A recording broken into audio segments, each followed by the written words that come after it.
महाराष्ट्राचा आराध्य दैवत छत्रपती शिवाजी महाराजांना वंदन करून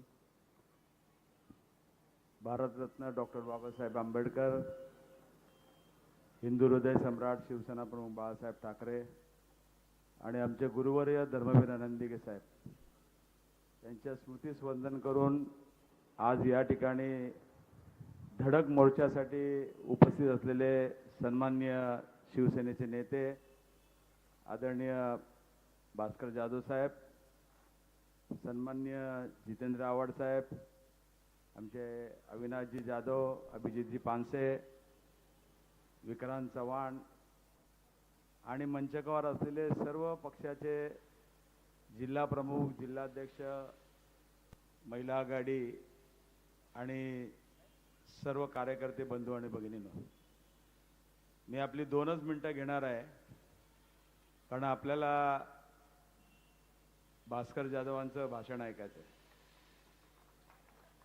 आज ज्या वेळेला अविनाशजी जाधव आणि मी बसलो होतो आणि या ठाणे महापालिकेचा वर्धापन दिन 43 वर्ष या नगरपालिकेला झाले आणि या 43 वर्षाच्या वर्धापनाच्या दिवशीच या ठिकाणी पाटोळे नावाच्या अधिकाऱ्याला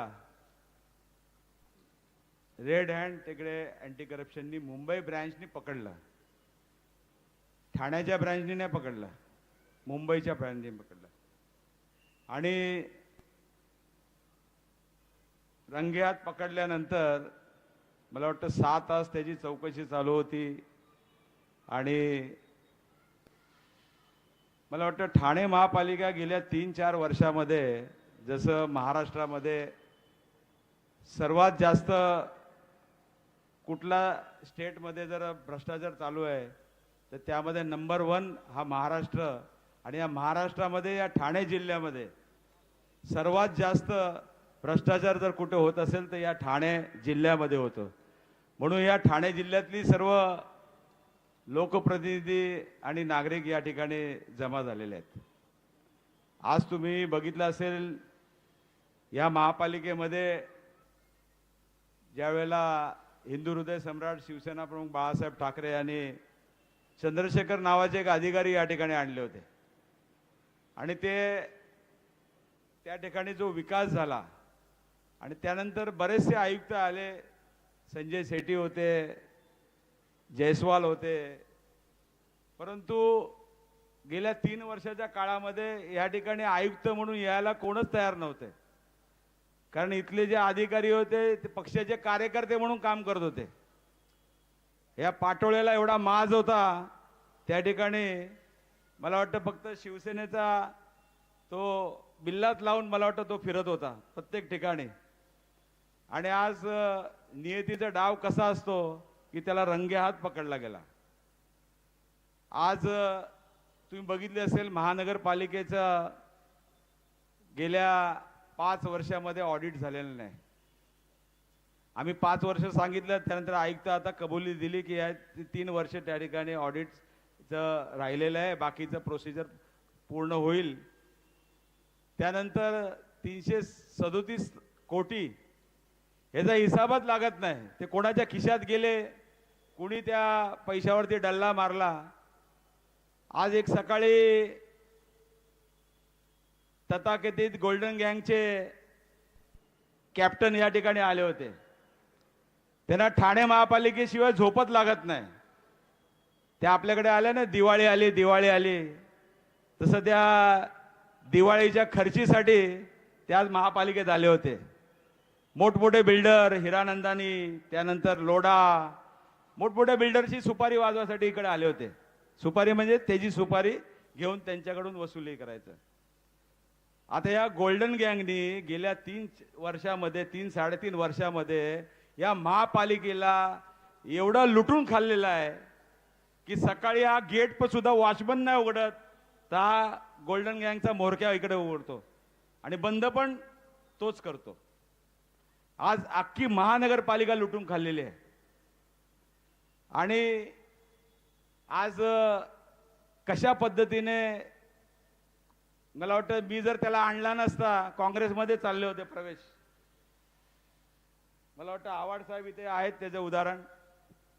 त्यानंतर या शिवाजी मैदानामध्ये त्यांचा प्रवेश होता आणि ज्यावेळेला उद्धव साहेबांना मला वाटतं आव्हाड साहेबांनी त्यांना सांगितलं की असा असा तुमचे महाशय त्या ठिकाणी चाललेत, त्यावेळेला मला उद्धव साहेबांचा फोन आला आणि म्हणाले अरे ते बघ जरा तो तिकडे चाललाय तर त्याला तू घेऊन ये. मी त्याच्या घरी गेलो, त्याला समजवलं, तेव्हा त्यांनी मला सांगितलं मला हे देत आहेत मला ते देत आहेत.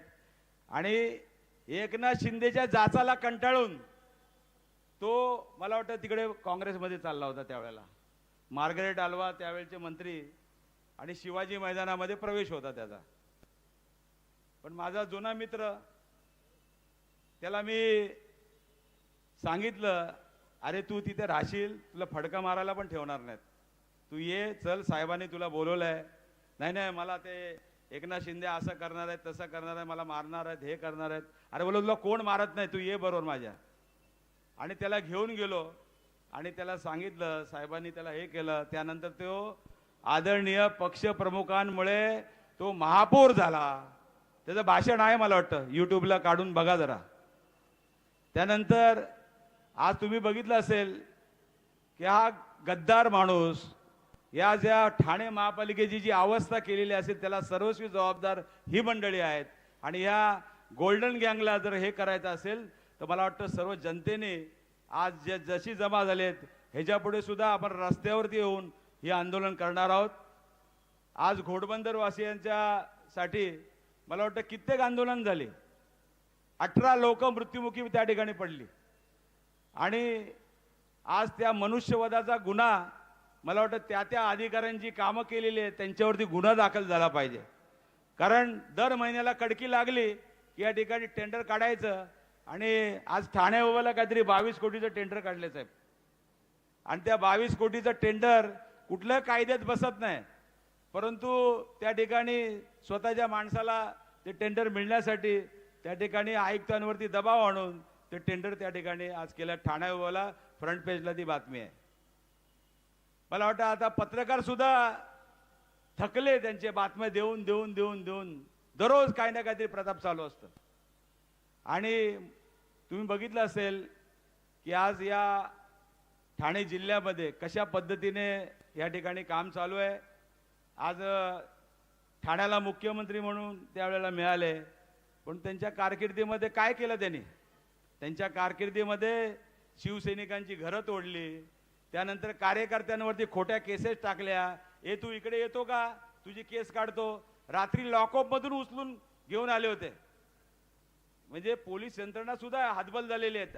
आज महापालिकेचे आयुक्त एवढे हतबल झाले होते की या ठिकाणी त्यांचा दोष नसताना या सर्व गोष्टी ज्या त्यांना ऐकून घ्याव्या लागल्यात.